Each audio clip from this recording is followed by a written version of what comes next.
Alors vous savez qu'il y a quelque chose que j'adore sur ma chaîne, c'est vous recommander des livres, et c'est la raison pour laquelle aujourd'hui vous avez cliqué sur cette vidéo, puisque je vais vous présenter 3 livres, 3 coups de cœur qui, à mes yeux, méritent d'être lus. On est sur 3 registres différents, il y en aura, je pense, pour tout le monde, il n'y en a que 3, et pourtant vous allez voir qu'ils répondent, je pense, à tous les critères des coups de cœur pour beaucoup de personnes. Donc je n'ai qu'une hâte, c'est de vous les présenter beaucoup plus en détail. Avant ça, évidemment, vous le savez, mais vous pouvez me rejoindre sur Instagram ainsi que sur Goodreads, là où je suis relativement active. Je vous préviens des sorties des vidéos et je vous fais également participer à pas mal de vidéos. En bref, vous pouvez me rejoindre aussi là-bas. Sachant que ces 3 livres, pour moi, ont un lien fondamental, ils traitent des femmes, mais aussi, à mes yeux, du féminisme. Il y a un point de vue, c'est assez subjectif, puisque c'est mon ressenti, mais pour autant, je l'ai calé dans cette vidéo parce que je me dis qu'en vrai, ça mérite discussion, puisque en tant que femme, moi je l'ai ressenti comme un peu un espèce de gros câlin qui fait que c'est toujours agréable de tomber sur ce genre de livre. Donc, on va essayer de piocher ça au pif. Le premier livre dont je vais vous parler, c'est un bouquin sur lequel on est tombé avec mon chéri quand on était sur Paris.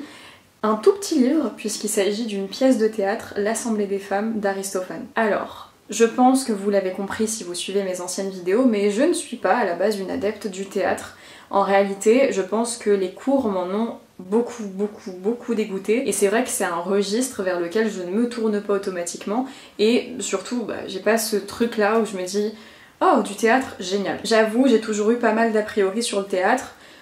Bref. On est allé dans une petite librairie sur Paris avec mon chéri et on est tombé dessus. Et puis il y a de ça quelques semaines, je crois, si je dis pas de bêtises, je me suis mise à le lire. J'ai adoré. Je l'ai lu d'une traite, ça m'a littéralement réconciliée avec le théâtre. Alors je pourrais pas dire qu'après ça j'ai envie de me lancer complètement dans le théâtre, mais du moins ça m'a ouvert une porte que je pensais fermer à jamais. On est sur un livre qui va justement remettre en question le fait que les hommes dirigent l'assemblée, ou l'assemblée des femmes, et les femmes vont décréter que maintenant ce seront à elles de gérer tout ça. Donc elles vont notamment se déguiser en hommes, prendre la part des hommes et montrer finalement ce que ça deviendrait potentiellement, donc Aristophane était quand même relativement avant-gardiste, de mettre les femmes sur le devant de la scène et leur laisser enfin le droit finalement de parler, de s'exprimer et de prendre des décisions. Donc on est sur un récit qui, vous l'avez compris, est fort, le message est fort, le message est aussi très compréhensible, mais à côté de ça, j'ai eu des fous rires. On est sur une pièce de théâtre avec des termes assez crus et des passages tellement hilarants, mais finalement qui ont aussi leur importance, puisqu'on a pas mal de passages où il va y avoir les hommes qui vont se voir décrédibilisés, finalement voire infantilisés à certains moments. Du moins je l'ai perçu comme ça, attention, là c'est mon point de vue. Et ça donne finalement des scènes mais à mourir de rire à certains moments. Et c'est pour ça que j'ai adoré en fait ce contraste entre le sujet qui est très lourd mais qui mérite d'être dit, d'être lu, d'être vu, mais aussi ce contraste où en fait on peut mourir de rire avec cette pièce de théâtre à certains moments et ces mots assez crus et correctement choisis. Bref, ça c'était mon avis sur l'Assemblée des femmes, j'espère que je vous ai donné envie de lire ce livre. En tout cas, Aristophane m'a réconciliée avec le théâtre, et maintenant on va passer au deuxième livre. Le deuxième livre, c'est un livre que je ne connaissais pas. Autant l'Assemblée des femmes, il y a beaucoup de gens qui en ont entendu parler, même quasi tout le monde, mais alors celui-là, si jamais vous connaissez le titre avant même que je vous en parle, franchement bravo, foncez, ou alors je fais votre éloge dans les 5 minutes qui suivent, puisqu'on est sur un livre qui n'est pas tant connu que ça, de Sylvie Arnoux et de Anouk Alliot, Mauvaise guerre. Oh là là là là, le coup de cœur. Je pense qu'on est sur l'une de mes meilleures lectures de 2025. Et on est en milieu d'année. On est aussi sur un registre un peu différent, on n'est pas sur un roman simple, on va dire, enfin on n'est pas sur un roman en tant que tel. Un roman épistolaire, oui, puisqu'on suit l'échange de lettres entre un soldat et sa femme qui est restée donc hors du front, qui est restée chez eux pendant la Première Guerre, avec voilà, cet échange de lettres qui va finalement constituer l'histoire. Évidemment, c'est inspiré de faits réels, donc c'est toujours mentionné quand ce sont des faits réels, des faits fictifs, pour pouvoir finalement romancer la chose. Et là, vous allez me dire, ouais, enfin jusque là c'est ultra banal, on en a vu plein, même surtout des vraies lettres, parce que là ce ne sont pas des vraies lettres, c'est inspiré de faits réels, mais ce ne sont pas des vraies lettres, puisque ces lettres-là n'ont pas de censure, et l'auteur précise évidemment qu'à ce moment-là, la censure, vous allez vite le comprendre pour ceux qui ne sont pas forcément au courant, c'était un peu ce qui rythmait les échanges de lettres. Voilà, l'information en tant que telle. Et c'est vrai que l'auteur a décidé de mettre en avant un échange comme ça finalement qu'on voit beaucoup. Mais cette histoire, donc on suit un couple, évidemment c'est émouvant, hein, on va pas se leurrer, ça a été quand même une partie, l'histoire est simple mais c'était lourd à lire, c'était agréable mais lourd parce que plein d'émotions, vous l'avez compris. Sauf que la particularité de ce livre-là, déjà on peut le voir, visuellement il ressemble pas à un livre basique. Parmi ces lettres, vous voyez, vous avez des passages orange, hop, à certains moments, que ce soit l'écriture ou une page entière, et ces passages orange finalement, c'est littéralement des extraits de discours ou alors d'écrits de Marcel Capi, une journaliste féministe dans ces années-là qui a été connue justement parce qu'elle se permettait de donner son avis sur ce qui était en train de se passer pendant la guerre. Vous l'avez compris, déjà elle a dû se battre face à la censure parce que oui, la censure ça passait pas, mais alors en plus en étant une femme, bon, déjà une femme qui parle à ce moment-là, c'était pas... on s'est bien compris. Et ça a été un bonheur aussi de rencontrer Marcel Capi à travers ses écrits. J'ai beaucoup aimé la façon dont le livre était fait. Vraiment, sur ça, j'ai beaucoup aimé. Et dans le livre en lui-même, l'histoire en elle-même, on va vraiment avoir cette mise en avant de la femme durant la guerre. Finalement, comment vont faire les femmes et comment l'économie va continuer à tourner grâce aux femmes, puisque les hommes sont partis au front. En bref, c'est tourné vers les femmes, c'est bien écrit. Un coup de cœur. Voilà, un coup de cœur de A à Z, j'ai adoré et pourtant ce livre n'est pas plus connu que ça, donc franchement foncez si jamais vous avez l'occasion de le lire. Et enfin, le dernier livre dont je vais vous parler dans cette sélection, alors j'ai dû faire un tri parce que j'en ai plein, mais plein des livres féministes vraiment crus dont je vais devoir vous parler qui méritent le détour. Mais là pour le moment, je vais vous présenter un roman, une fiction écrite par Baptiste Beaulieu que j'ai découvert grâce à ce livre.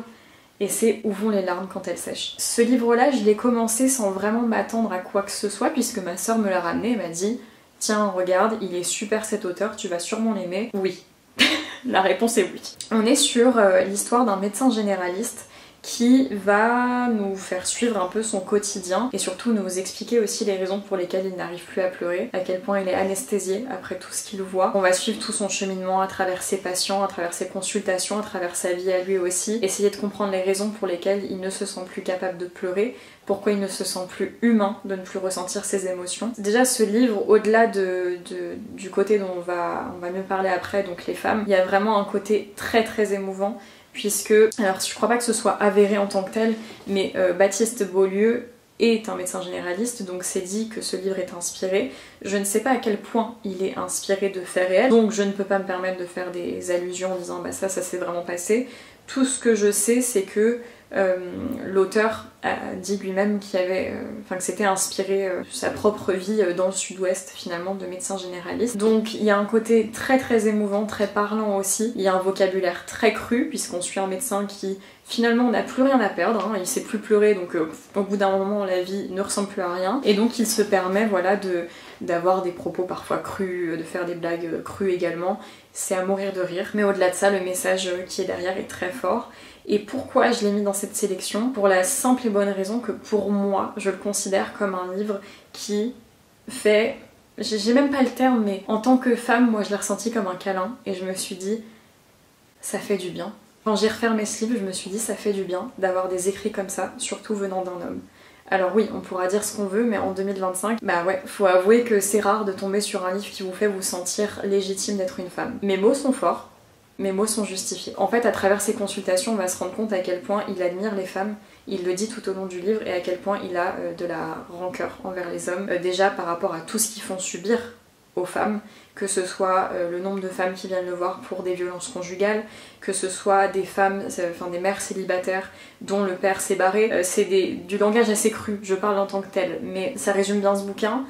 Et il y a vraiment cet éloge envers les femmes qui est mis en avant, qui m'a profondément touchée en tant que femme. Voilà, là je parle vraiment en tant que femme, je le précise. Ça a été presque une bouffée d'oxygène à certains moments d'avoir quelqu'un, même si là on est sur une fiction encore une fois, mais l'auteur prend forcément parti dans son récit, quelqu'un qui reconnaît parfois ce que peuvent endurer les femmes dans une société, même encore actuellement. Et donc il y a vraiment un récit qui est superbement bien construit, bien écrit, drôle à la fois, mais au-delà du fait qu'il parle des femmes, qu'il en fait aussi l'éloge et qu'il les met en avant, Dieu merci, enfin, ça existe dans des livres, il y a cet aspect où on va aussi comprendre pourquoi il a autant de rancœur envers les hommes. Il met également beaucoup en avant tout le côté médical et aussi les injustices, je sais pas si c'est le bon terme, si les injustices, et en fait les injustices par rapport aux patients, notamment par rapport à leur genre, leur religion, leurs revenus, enfin voilà, tout ça, il explique à quel point ça engendre des réalités du fait que oui, bah certains profils ont plus de chances de se faire soigner que d'autres rapidement. Bon bref, vous l'avez compris. Bref, vous l'avez compris, c'est un livre qui m'a marqué. Alors, je pense que je pourrais en parler encore et encore, et pour moi il a totalement sa place dans cette vidéo. On en a terminé pour cette sélection de 3 livres. Vous voyez, il y a plusieurs registres différents. On a un roman, on a un roman épistolaire avec des vrais témoignages, enfin du moins des vrais extraits, et une pièce de théâtre, donc il y en a pour tout le monde. Moi j'espère en tout cas que cette vidéo vous aura plu, j'espère vous avoir donné envie de lire l'un de ces livres, d'avoir trouvé les bons mots pour retranscrire tout ce que j'ai pu ressentir à leur lecture. Je vous invite encore une fois à me rejoindre sur Instagram ainsi que sur Goodreads, et je vous dis à bientôt pour une nouvelle recommandation lecture, parce qu'il y en aura beaucoup d'autres. À bientôt pour une prochaine vidéo.